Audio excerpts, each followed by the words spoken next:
What's up, everybody? It's your boy Mike Rashid Simeon Panda here, and this is Lions, Owls, and Elephants. This is our podcast. First Episode number 1. Now, originally, a lot of you guys know that I was doing a podcast, Lions Den, and it was doing good, great response, but I was utterly fucking bored podcasting by myself. I felt like a crazy man just talking by myself. But Sim and I, we've developed a pretty good relationship and friendship over the past few years.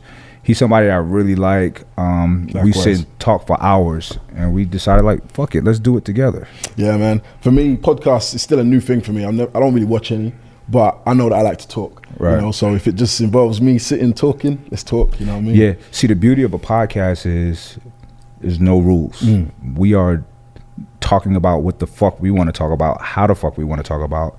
You know what I mean? And there's an infinite pool of guests that we can have on there. For sure. And that's something. Tell them about some of the things that we're going to have on here. We're going to have different guests from all sorts of genres. We're going to have scientists on there. We're going to have car designers. We're going to have just absolutely everyone. We're going to talk about all sorts of subjects. It can be sport. It can be training, but it can also be anything, social issues, all sorts, Yeah, it's an open book because life is not one dimensional. So our podcast is not going to be like that.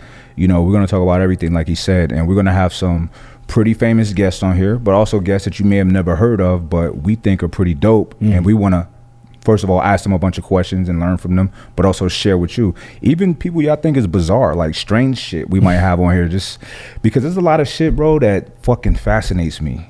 Not in a good or bad way, but just fucking fascinating. Like, this fucking, why would you do this? We're going to have some of that shit on here too. So y'all just buckle up your seatbelts and strap in because we're going to take y'all on a motherfucking ride. It's going to be good, man. It's going to be good.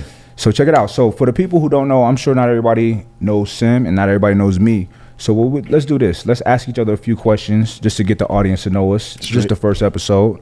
And we go from there. That way y'all will get a little bit better of a better sense of who we are.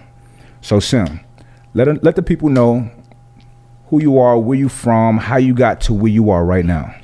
Okay, guys. So for those of you that don't follow me, I'm from London, as you can tell. You can hear the accent. I got into the industry about 5 years ago, and I've been training for a long time. Right now, it's been like 17 years consistent training, and I love it, But I got into the industry about 2012 when I created a website, created a blog, and just put some stuff out there of the stuff that we know, but people that are just getting into training won't know. Right. So it was just blogs on just how to get abs and little things like that. But the reaction I got was amazing. And, by that time, I was already working my 9 to 5. I already had all this history from personal training back in the day. And I thought, let me see what I can do with putting stuff out there online. And it blew up crazy. Long story short, ended up here. I remember the first time you and I talked, I think it was on the phone. And you already had a big following, and so what do you do? You mentioned something about work. I'm like, what, in the gym? I work in the office. I'm like, what the fuck? Like, how this guy looks like a fucking statue. He has 1 million people already. This is like back in 2012, 2013, and you worked an office job. So how'd you make that transition out of a safe 9 to 5 professional world into where you at now? Yeah, no, I mean, with my 9 to 5, I was working in finance, so I'd go to schools and help them do their accounts and stuff like that, which I enjoyed. I was actually studying to be an accountant, Okay. Studying to be a chartered accountant.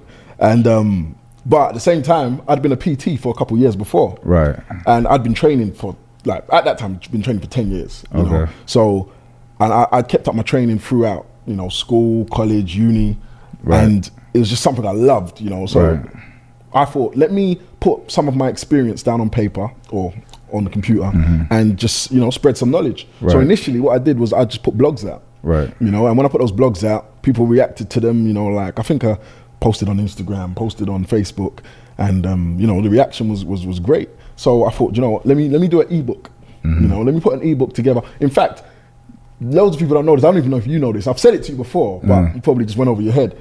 I was inspired by your stuff that you were doing. Oh, okay. You don't even probably know it. I remember, because I remember seeing you on YouTube, and then I probably went to your site, and then I saw ebooks, and so I was like, I can do ebooks. I got knowledge. So I wrote my ebooks, and when I put them out, they did really well. Yeah.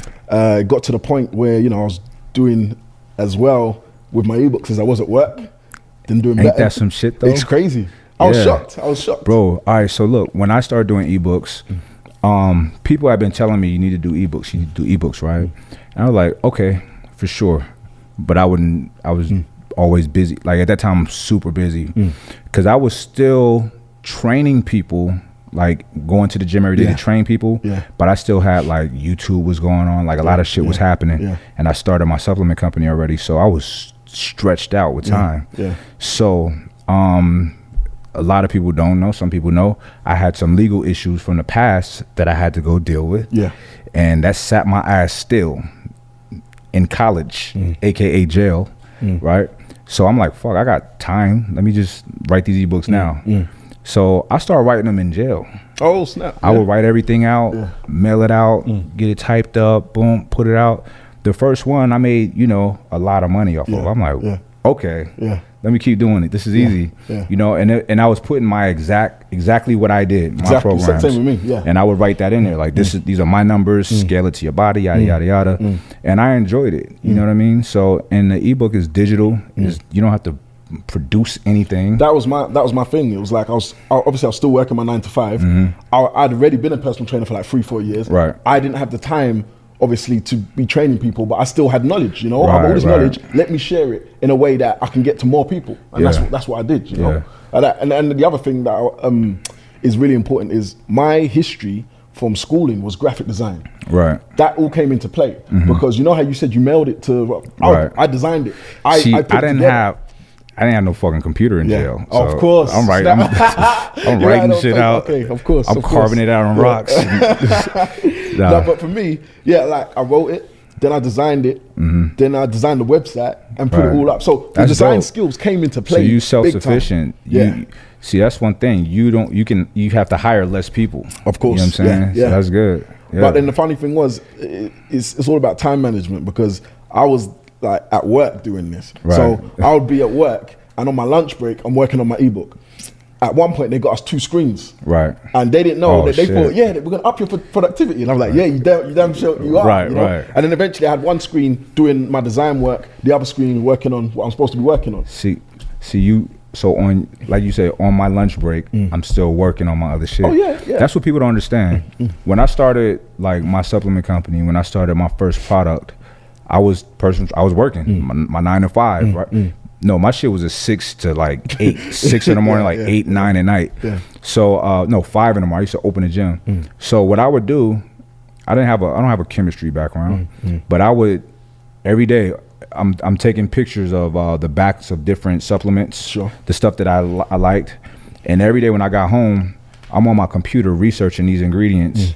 This is after work. Okay, so all of you guys that want to be businessmen and entrepreneurs and fitness, it's a lot more. Where you see me and Samat and other people, it ain't that we just got in shape and started posting pictures. Nah, it's a lot of work. Now, let me put this out there though. There's a lot of people who you see who look phenomenal, a lot of followers, but are fucking not getting to the money. It's all a facade. You know what I'm saying? You gotta work, you still gotta work. So anyway, when I was done with working my regular job, tired of shit, I got home and I'm back working on my products, researching, writing this down. Now I don't wanna fuck with that. Why do I get a tingly feeling? Oh, it's beta alanine. Okay, is this important? I was figuring all of this shit out on my own with the help of Google, right? I didn't know any fitness influencers at all. So there was nobody I could ask at the time. So then I started looking up, like, where can I buy these raw ingredients? And I found where I could buy raw ingredients. So I started ordering them by the kilo. They sell them by the kilo. They look like drugs. And that's how I started. You know what I'm saying? Do you know what's funny? The funny thing is, what you just said there, a lot of people don't realize. It's like no one's gonna hand you anything, anything at all. So when if somebody can hand you shit, you got to be leery of that. You know what I'm saying? Because they can stop giving it to you, and then what? You asked out. It's true. But yeah, like we've started a business. Every aspect of it has to be you. Right. It's your business, every aspect. Exactly. So you need to do the research. Right. You need to make the connections. Right. You know, you need to put it together. Right. Like a lot of people, they see, you know, the success story, and then they start thinking, oh, who can I get to help me? I need sponsorship. Sponsorship for what? What is this? Please explain what that sponsorship is going to do. Like, what is that? Exactly. You know, it's your active work. You have to work. You know, at the ground level to make talk to him, man. Talk to him. They ain't getting this shit. No, but it's true, man. It's like all these entrepreneurs that you see, no one freaking got it handed to them, man. You got to work for it. You know, and gotta work for it. And you got to do the basics first, the foundations, before it all starts to get big. You know? When you've gotten to where people think you've made it, you still gotta fucking work for it, because it's a non-ending fucking uphill battle. And if you're like us, you're probably going to be working harder because you're never satisfied. You're more ambitious. Exactly. You're never satisfied. You know. I can kick back on just one of my companies and be cool. Vacation, yada yada yada. I have zero desire in that. You know what I mean? I'm gonna save that to when I have to kick back, when I'm old and my body don't work and shit like that. I'm gonna save that for then. But now, while I have energy in me, I see, I go, I fucking conquer. And if I don't, fuck it, I tried. Let me try something else. And it's not, and to me, bro, you can speak on this too, it's not about money for me either. No, I'll explain. It's like, I like doing things. I you know, we're problem solvers, like people like us, you know what I mean? So I want this, but I can't find this the way I want it. Let me make it. Let me create it. The funny thing is, when you're at the stage where you haven't done it yet, you might think to yourself, the goal is the money. Like, so I'm going to do this and then I'm going to make a lot of money. The money, trust me, like, money's good. You get to enjoy life. You get freedom. Money gives you freedom. It can relieve stress. But the goal is not the money. The goal is to set yourself a task and to enjoy the work doing it. Like, I actually enjoy the work. Exactly. Yeah. Ah, shit. Man down. Pimp down. Pimp down. If I could skip the work, forget it. Exactly. Forget it. I'm not involved. There's no enjoyment there. There's no satisfaction from knowing that I put my mind to something and I achieved it. But you won't have the wherewithal or the capacity to keep what you have if you didn't work for it. You know what I'm saying? Easy come, easy go. Straight up. But now that's real. And like you were saying, will work. I look at what I do and what you do as well as, this is really a labor of love. It's acts of service. Because we're doing things for people that they can learn from, that they can gather from, they can get information from. Proper way of doing this. Oh, okay, here's a new perspective on how I eat for this or that. You know what I mean? So it's more than just, oh, buy my dope ass t-shirt. Like, why? Like, who gives a fuck about you? I get this all the time. All right, so I'm gonna tell you about this was last week or 2 weeks ago in New Jersey. Did a couple meetups at some supplement stores. And, you know, I like to open them up for Q&As, talk to the people. I like to get in there with the people and just fill them out. So one guy was like, so what do I need to do? Like, I'm trying to get my fitness brand, you know, blow it up and get followers. And I said, okay, what is your brand? Right? He's like, you know, my fitness brand. Like, okay. So let me get this right. So you would like to, through means of fitness, you would like to obtain more followers, to be potential clients or customers to whatever you have to sell or service you have to provide, right? Yes. I said, okay, why? Like, why should anybody follow you? He's like, cause I just wanna, I said, what are you giving them? What are you trying to do?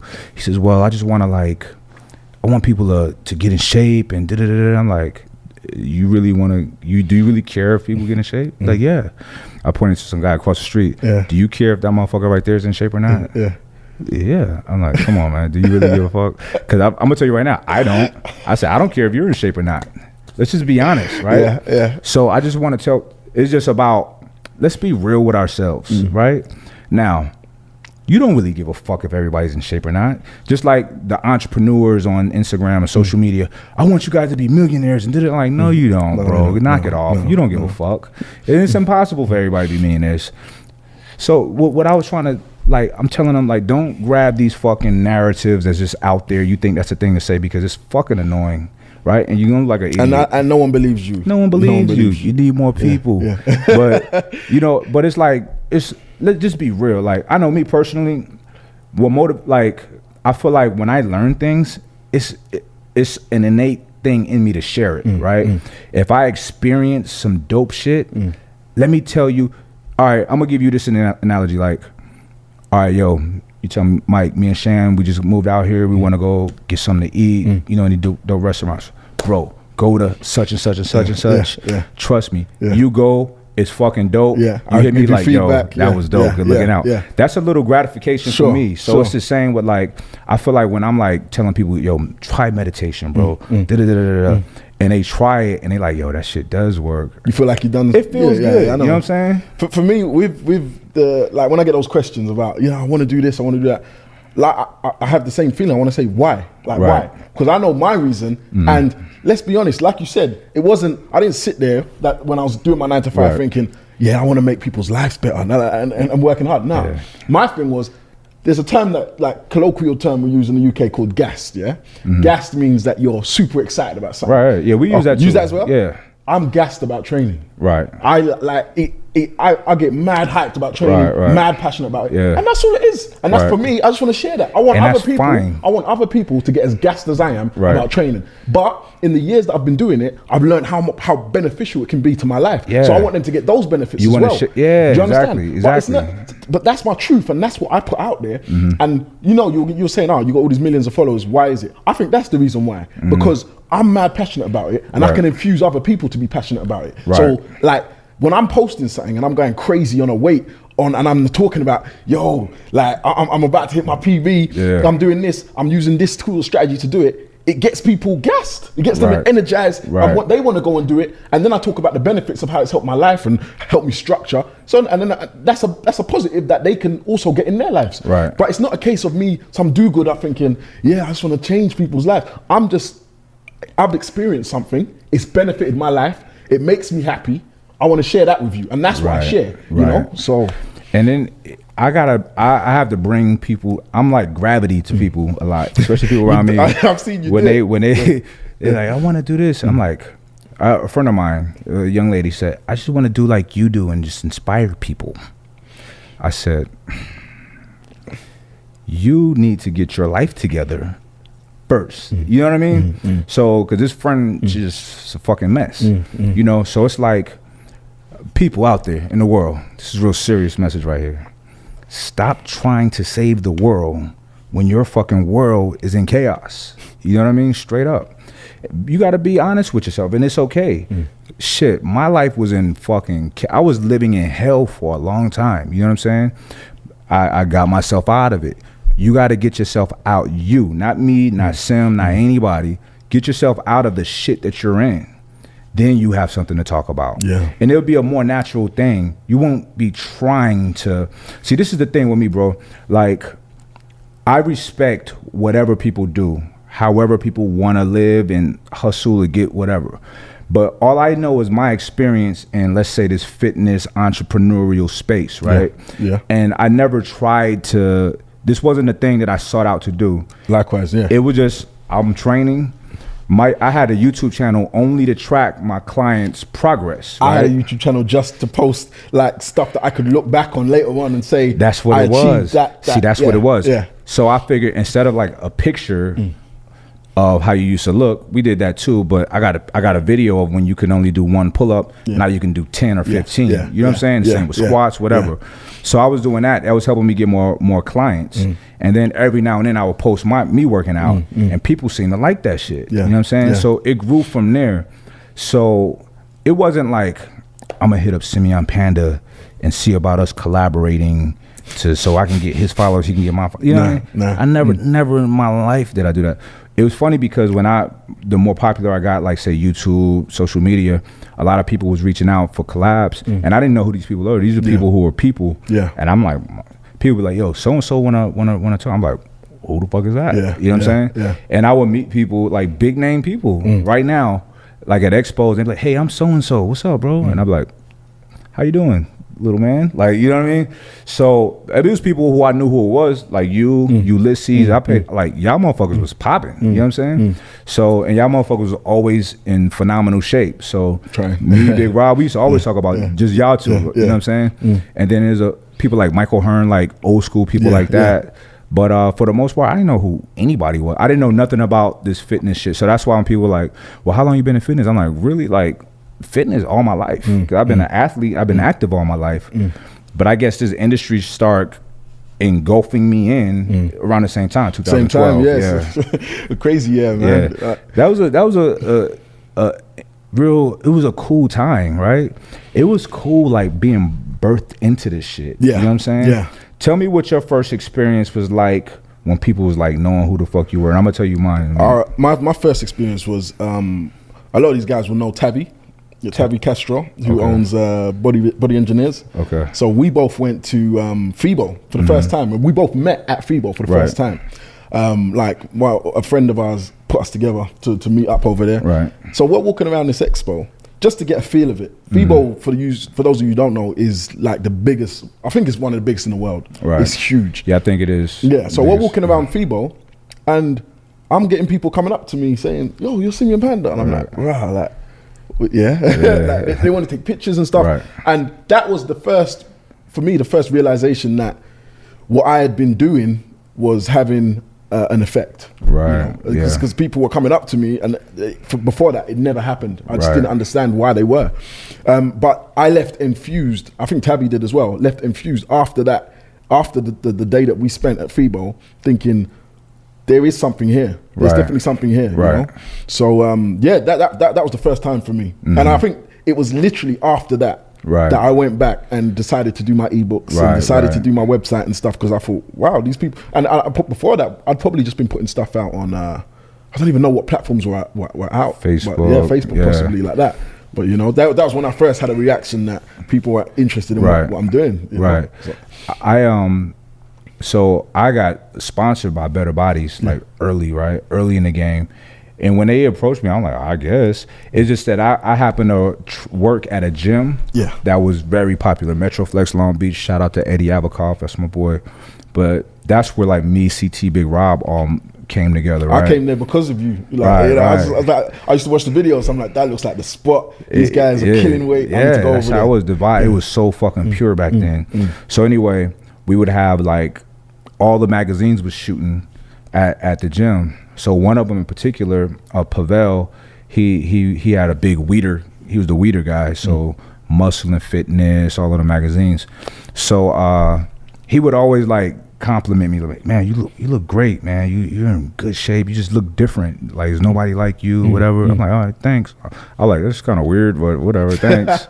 It's a dude fucking telling me, you know. But that's his job. That's his field, you know. So one day, I guess their model didn't show up, and I'm like you. I'm always in shape, whatever. I'm always in the gym, always training. So it's funny because this day I was being a fucking asshole to him. He didn't realize it because he would come in and he would turn the music off and it just fucked the vibe up. And I'm like, man, fuck. All right, well, I told everybody, like, let's make a gang of noise, like drop the weights and be obnoxious and shit since we can't have music.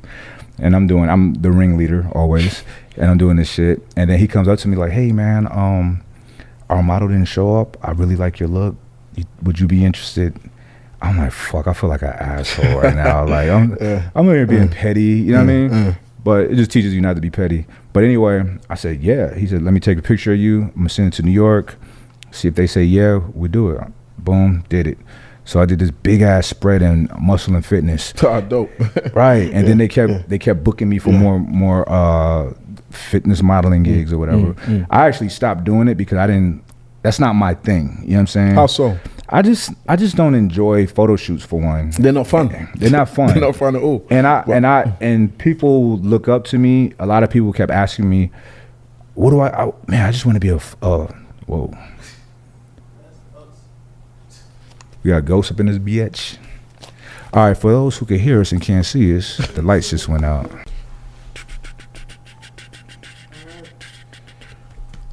Let there be light. And it's back on. It's back on. We're in here. Shit, I was a little nervous for a minute. The powers that be. That was bullshitting. All right, but look, we got so much to get into. This is just the beginning. We just wanted to give y'all an intro to let y'all know what's coming, and it's so much. So much. And it's gonna be like I said at the beginning, it's gonna be exciting, man. I can't wait to just chew the fat, talk about all sorts of topics. I know See, there's a lot that I want to ask you. There's a lot I want to dig in with you. You know what I'm saying? It's a lot. And not only that, we both have a lot of shit we need to spill out. But there's so many people on our list that we want to bring in here and really just get to the bottom of shit. You know what I'm saying? Really, things that we believe in, don't believe in, curious about, whatever, that we want to expose to you guys. I'm excited about the perspectives that they're going to get from you, because I know in the conversations that we've had, you don't hold back on nothing. Nada. It's just, this is how I feel, and you just spill it, which is, you know, and that's it's not just the raw shit. Right. It's like, It's even pure if it's curiosity, emotional, whatever, yeah. it just comes out and you just say it. So Look, I'm man, looking forward to just. What's better than pure fucking expression from your soul? Like, why not? Why not? You know what I'm saying? I had this thing where I told myself one certain year that I will not, from this moment on, I won't lie to anybody about anything, and I stick to that. Serious. It could be, see what it does? Yeah. I'm one of those people who I look at myself in the mirror at night and gotta make sure I'm good with who I see, right? So me vowing to not lie to anybody, it causes me not to do shit to where I have to lie. Of course. You feel me? So, you know, it is what it is. I live out loud. I live, you know, I wear my emotions on my sleeves. I don't respond to things emotionally, but I'm very emotionally honest with people. You know what I'm saying? And a lot of times that's looked at as a weakness, you know what I mean? But I really think that that's strength, that's power. Because think about this, I'm sure you've been in fights when you were younger or whatever. Whenever I would like respond to things emotionally, you know, it wouldn't be good. No, it wouldn't. Now, me being honest with my emotions and communicating, like, look, yo, I'm not even mad, but that shit hurt my feelings, man, straight up. You know, that's a harder thing to do than be like, man, fuck you, and act up straight. Right, and that's not okay to just, it's not okay. First of all, violence is not okay. Second of all, the threat of violence or posturing to intimidate people is not okay. No. It's not fucking good. It's better to just internalize that shit, deep breath, and talk about it. You know what I'm saying? But if a motherfucker get too close, then you gotta handle your business. You know what's funny? Like, growing up, like you said, you asked, did you have fights? Of course, loads of fights. And but the thing was, I got to an age where, because when I was younger, I was a bit more volatile. I actually posted like a TBT of myself back in the day, and no one would believe how I used to look, and thuggish, straight up and down, straight up and down, crazy. like. But I looked that way, but I didn't necessarily have that mentality. Right. That's just how I looked, you know. But it got me into fights, because I would be the guy that's walking down the street with a screw face, looking like I'm on something, like I'm ready for something. But really, I didn't like my smile. I'm gonna be honest, I didn't like my smile, so I didn't smile. I didn't like my smile, so I didn't smile. But like, I got to an age where I realized that, like you said, like if confrontation came, I would want to, like, because when two guys are standing right there about to square off and do something, it don't make sense half the time. And I remember being, most of the time, 99% of the time, it really does not make sense. So I got to an age where I just used to actually address the situation. I remember being in front of uni, so at uni, and this guy used to give me, like, you know, screw me every day. Screw me means just giving me looks, you know, like, and I used to just ignore it, because by this stage I was already past reacting. Before that, I would have reacted as like, you know, what's good kind of thing. So I was past reacting. And then, so every day he used to, you know, give me these looks, and I'd let him win. By letting him win, I mean, he'll look at me, I'll just look away, laugh to myself, and go about my business, because I was there to study. And then it got to a point one time where I was sat and he was stood in front of me with a friend, and like, I'm the kind of person, if I feel uncomfortable, that is the worst situation for me. I don't like being embarrassed, I don't like being made a fool of, and I don't like being uncomfortable. So right there, I couldn't do what I normally do and look away and walk away. I was sat there, and there's no way I'm now getting up to walk off. That's not happening. You know, like, there's levels. I'm not going to get up and walk off. So I had to address it and say what is really good, kind of thing. Which obviously created this heated environment. We're now face to face. But then again, it kicked in, the same thing that I was telling you about. I said to him, what is this problem? Like, every day you're looking at me, what do you want? Like, what is it? Like, because I'm here to study. I don't know about you. His exact words to me, and it's going to sound so comical and stupid, was, this is my uni. Wow. And I almost laughed in his face there and then because he actually we said need that. to have him on the show.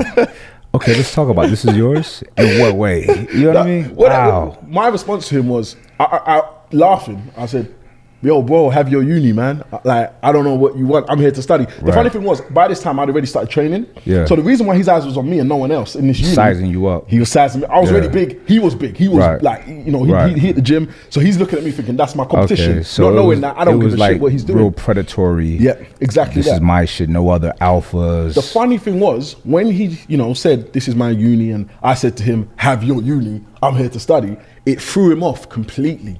Because he was like, oh shit.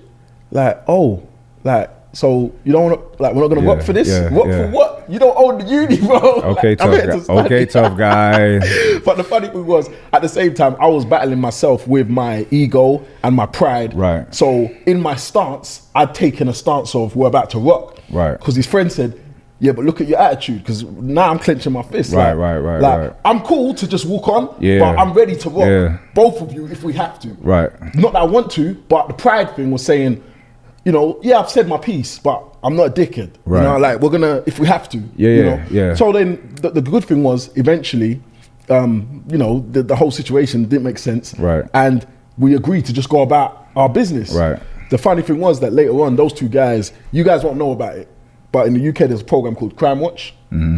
Crime Watch is a program where it shows just people that have committed crimes and the general public try and find them. These two guys went down for murder. Ooh, shit. And they fled the country. So they, you know, so it's hindsight. So basically, we got to look out for these motherfuckers, right? Like, no, but you get what I'm saying? It's sometimes, like, just being sensible and thinking about situation can help you. Because another thing I left out was, when that situation happened, I was new at that uni. There was a guy I just made friends with.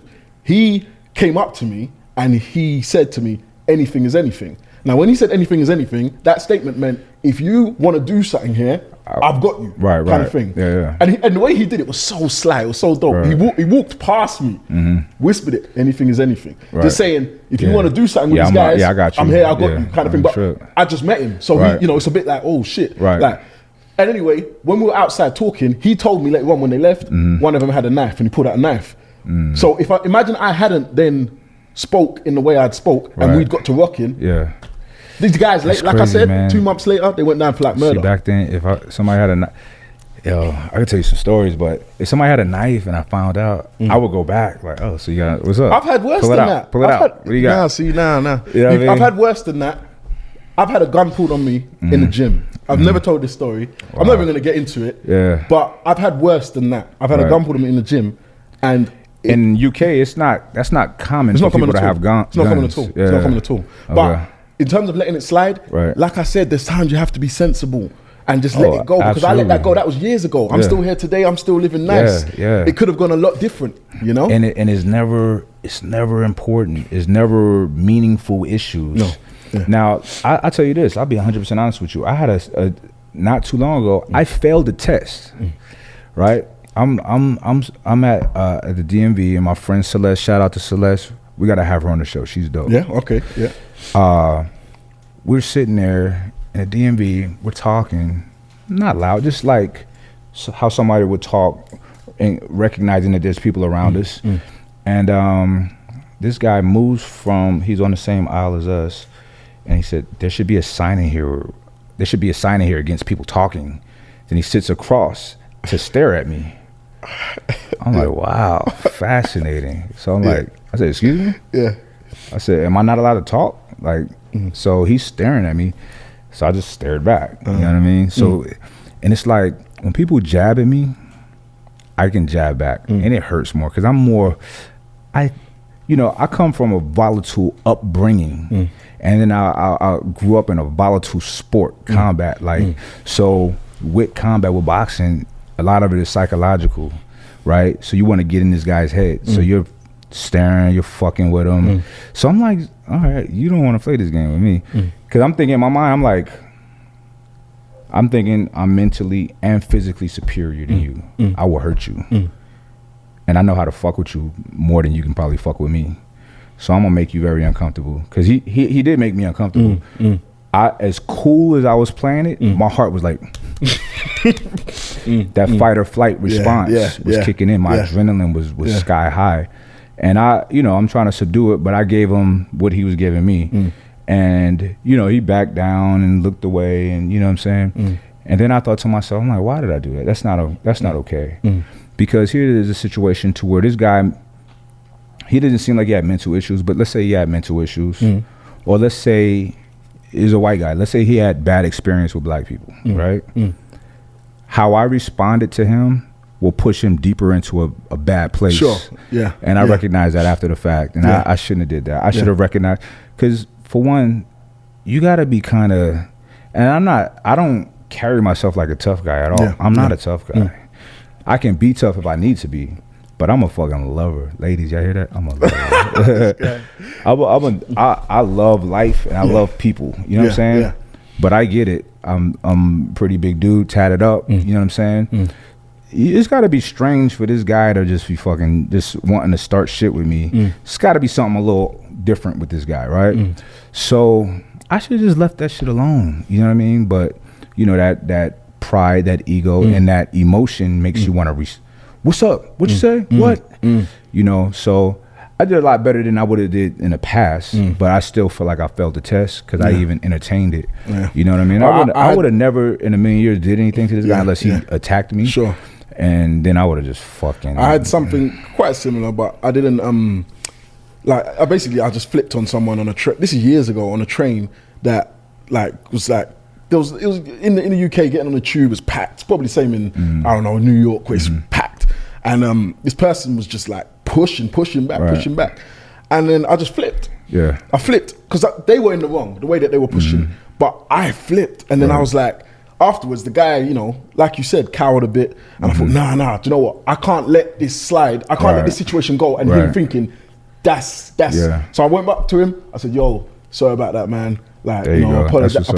And he was like, oh, okay, like, because I couldn't leave that situation. Because that wasn't me. That's what it's about, bro. That wasn't me. That's what it's about. So I went up to him. I was just like, yo, sorry about that. Like, I flipped because blah blah blah blah, and because I just couldn't let him think that was. That's how it goes down. Look, see, that's that's a strong thing to do. To go, it's times that like somebody be trolling the fuck out of me on the internet, and then I'll just troll them back. To me, it's like I'm having fun. I'm like, I'm cracking jokes on you. You know what I'm saying? And one guy, he tried to go in, so I'm like, okay. Oh wow! I went to his profile. I'm like, bro, he had a naked. He had a picture of himself. Like posing like a rear double bicep, but he was butt naked, showing his butt, I guess trying to show, I don't know, striations in his butt. It was fucking stupid. It's weird. So I was like, okay, but you got the naked booty pictures on your page. Like, what's up with that? So people start going over there and like just going in on him, right? So he's like, oh, you gay. You talking about my butt. I'm like, but I'm gay, but you posted the naked booty picture. I kept saying the naked booty picture. I'm like, what does your dad think of? I was doing hashtag naked booty picture. What does your dad think about the hashtag naked booty picture? But you got a hashtag naked booty picture. This motherfucker got he blocked me. Like, you're supposed to be professional. See, that's the way. I know, but you got a naked booty picture. I can't be professional. I was just being stupid with him at this point. So what I did, I DM'd him because he blocked me, but we were still messaging. He messaged me. So I said, look, I'm just mirroring what you were doing so you can see how I feel. Yeah. I said, let me tell you something. This isn't even my true nature. I said people like me and others, we get this 10, 20 times a day. And I'm going to tell you something. It hurts. It stings because we are people and we read comments. Exactly that. I'm not going to sit here and tell y'all that I don't read comments. I do. Now, it's not that I read them all day, but if I just happen to post something and I'm going through it, I'm gonna check it out, and then I'll forget about it once. But I do read it for the most part because I want to interact with people. But that shit hurts. It fucking stings. It's not gonna fuck my day up, but it's like, why would this person do that shit? So I was just letting them know, like I said, look, it's not very becoming of a young man to go about yourself and fucking with people like this. You just came to another person's space to spew negativity. Like, solid people don't do that. I apologize if I made you uncomfortable, but I just wanted you to feel what I felt, what you made me feel. And he was, man, thank you. Oh my God. Oh, da da da da da. You know what I'm saying? So we gotta give these lessons when it's appropriate. You know what I'm saying? And this is not the first time I've done that. I've done it many times, and every time it was received with welcome. You wouldn't believe it. Like what was the last thing? Was it Olympia that was in Vegas? So I was at Olympia. I did a photo shoot, and during this, like, so I'm doing this photo shoot, but afterwards I want to get to the Olympia to watch the Olympia. Right. So what I did was I was filming a session, so I was rushing this session, and then any of you guys that follow me, you know, I do some heavy shrugs, yeah. So I had like 6 plates on there, 6.5, whatever, and I'd finished, and I forgot to take them off, and I left the gym. A guy commented on one of my pictures. Right. I can't remember the language he used, but let's just say it wasn't nice. Right. Yeah? Saying with your half-fast shrugs and blah blah blah. Yeah. He didn't know that I was going to react in the way that I did. I reacted to him and said, I told him the situation as it went. I said, I was in a rush. I forgot. It's not in my nature. I normally wouldn't do that. But yeah, I apologize if I did leave it like that. You know, that's not how I am. He's like, oh, okay. And then he said, after he got that reaction, he felt apologetic for how he came at me. He then said, I would like, you know, I know it sounds a bit strange, but if I could take you to a drink, because I'm sorry about how I came at you. Right. I said, yo, I'm doing another photo shoot there the next day. Right. Come down. Right. He came down. Right. We spoke. He chilled out with me for like, you know, 10, 20 minutes while I did the rest of the photo shoot. And yeah, like it left a good feeling with both of us. Right. You know, because like, yeah, he was wrong to come at me the way he did, but I was also wrong for leaving what I left. Right. But mine was a mistake. I don't do that. You know, I do pack my weights away. Right. But I think it was a lesson for both of us. Yeah, you know? For sure, man. And that's a beautiful thing, man. Like, I try to do that as much as I can. And look, when I'm wrong, I'm wrong. I'm like, I'm the king of owning my shit. You know what I'm saying? When you own your shit, there's nothing nobody could say. You're good. Yeah, exactly. We're not perfect. We're humans. But this is, bro, what you did was something that I try to live by. So peep this. I feel like, I mean, it is what it is. Like, time, all we have is right now. Yesterday is gone. Tomorrow might not come. It's an illusion as far as we know. We want tomorrow, but what we have is right now. So what I try to do, I try my best. I'm not 100% perfect with this, but whoever I deal with, I would like for just in case I don't make it to tomorrow, their last experience with me was positive. Something positive, something pleasant. You know what I'm saying? So I try to live my life every day like that. You know, sometimes I forget, you know what I mean? But for the most part, I try my best to not leave people upset at me or not, or just even neutral, like something positive, something. I get what you're saying. I get the same feeling, but for me, it's just a case of, like, I try to be cool with everyone that I meet, and it's not fake. It's not that I'm trying. Right. That's how it should be anyway. There's no reason to be off with people. Right. You know, when we spoke in the car and you said that you were like, you know, something happened and you were in a bad mood and you ended up flipping on someone. You were not comfortable doing that. That's not you. Nah, exactly. And you don't want that person to then go off thinking, yo, that's mine. Right. You know, because it's not really you. You weren't, you know, how you would like and how you normally would be. You know? So like for me, when I meet people, I always try and make sure that I'm just cool. You know, I don't want no one out there going out there saying, yeah, Simeon's of this or Simeon's of that, because that's not me, genuinely. So, and I listen, I have had many apologies on my day, because when I do fuck up, it doesn't feel good. I can't leave it like that. You know what I mean? And that's just how people should be, man. It's like, put the ego to the side and look, we only got one life as far as we know. So let's make that shit as pleasant as possible, age gracefully, and that's it. You know what I'm saying? Love life, enjoy people around you, because that's all you got. You might not make it till tomorrow. That's a fact. You might not get there. So why not just, you know, you don't want people angry. Like, if you die, like, oh well. There's people, I'm not gonna lie, there's people that have died. Someone in my family, when it was told to me, I was like, okay. You know what I'm saying? And I'm just, when I say I'm emotionally honest, I'm emotionally honest. You know what I'm saying? That person was very negative to me, to my mother. You know what I'm saying? So I'm like, I don't got nothing there, you know? But I don't want to leave that effect on people. But yo, check it out, Sim. This is gonna be good. I feel good about what we're doing right now. Man. So yo, y'all check it out. Y'all lock in, subscribe, follow the podcast. We got so many things that we want to bring you guys. We just having fun hanging out. We ain't trying to be deep, nothing fucking crazy. We just doing our thing, showing you our perspective on life. That's it. That's it, man. Just general conversation. And I'm sure you guys are gonna. It's different. It's a different perspective that you might not be used to. I don't know what podcast you guys already follow, but I'm sure we're gonna bring something completely different to anything that you've got out there. You know, so we bringing midgets, clowns, you name it, all of that shit. So it's all good. And ain't nothing off the table. All right, we out. Episode 1. Peace.